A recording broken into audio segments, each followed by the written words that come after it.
നമ്മളെല്ലാവരും അമ്പലങ്ങളിൽ പോകുന്നവരാണ്. എന്നാൽ നിങ്ങൾ ഒരിക്കലെങ്കിലും ചിന്തിച്ചിട്ടുണ്ടോ നമ്മൾ പോകുന്ന ക്ഷേത്രം യഥാർത്ഥത്തിൽ എന്താണെന്ന്? ക്ഷേത്രത്തിൽ പോകുന്നത് എന്തിനാണെന്ന്? ക്ഷേത്രം എന്നാൽ ക്ഷതമില്ലാതാക്കുന്നു എന്നതാണ്. ക്ഷേത്രം വെറും ഒരു കെട്ടിടം മാത്രമല്ല.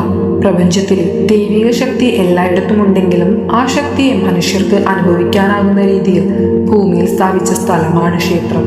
അതുകൊണ്ടാണ് പുരാതന കാലത്ത് ഋഷിമാരും മുനിമാരും ആഴത്തിലുള്ള ധ്യാനവും തപസ്സും നടത്തിയ പവിത്രമായ സ്ഥലങ്ങളിൽ ക്ഷേത്രങ്ങൾ നിർമ്മിക്കപ്പെട്ടത്. പക്ഷേ ഇവിടെ നിന്നാണ് കഥ കൂടുതൽ അത്ഭുതകരമാക്കുന്നത്.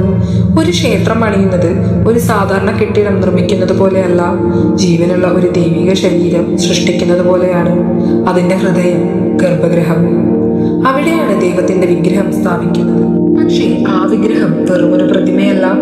പ്രതിഷ്ഠാ സമയത്ത് പ്രാണപ്രതിഷ്ഠ എന്ന മഹത്തായ ചടങ്ങിലൂടെ ദൈവത്തിന്റെ സാന്നിധ്യം ആ വിഗ്രഹത്തിൽ ആഹ്വാനം ചെയ്യുന്നു. അത് കഴിഞ്ഞ് ആ വിഗ്രഹം ദൈവം വസിക്കുന്ന സാന്നിധ്യമായി മാറുന്നു. അതിനാലാണ് ഗർഭഗൃഹം സാധാരണയായി ഇരുണ്ടതും ശാന്തവുമായിരിക്കുക. പുറത്തുള്ള ലോകത്തിന്റെ ശബ്ദങ്ങൾ എല്ലാം അവിടെ നിശബ്ദമാകും. മണിയുടെ നാദം, മന്ത്രങ്ങളുടെ ശബ്ദം, ദീപത്തിന്റെ പ്രകാശം ഇവയെല്ലാം ചേർന്ന് ഭക്തന്റെ മനസ്സിനെ ദൈവത്തിലേക്ക് കൊണ്ടുപോകുന്നു. അതുകൊണ്ടാണ് നമ്മൾ ക്ഷേത്രത്തിൽ കയറുമ്പോൾ വ്യക്തമായി പറഞ്ഞറിയിക്കാൻ പറ്റാത്ത ഒരു അത്ഭുതകരമായ ശാന്തി അനുഭവിക്കുന്നത്.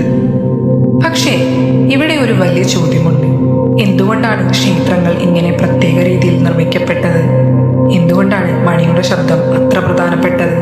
എന്തുകൊണ്ടാണ് ക്ഷേത്രത്തിന്റെ ഓരോ ഭാഗത്തിനും ഓരോ പ്രത്യേക അർത്ഥമുള്ളത്? അതോ ഇവയെല്ലാം വെറും ആചാരങ്ങളാണോ? ഇങ്ങനെ ഒരു 1000 ചോദ്യങ്ങൾ നിങ്ങളുടെ മനസ്സിൽ വരുന്നുണ്ടോ ഇപ്പോൾ?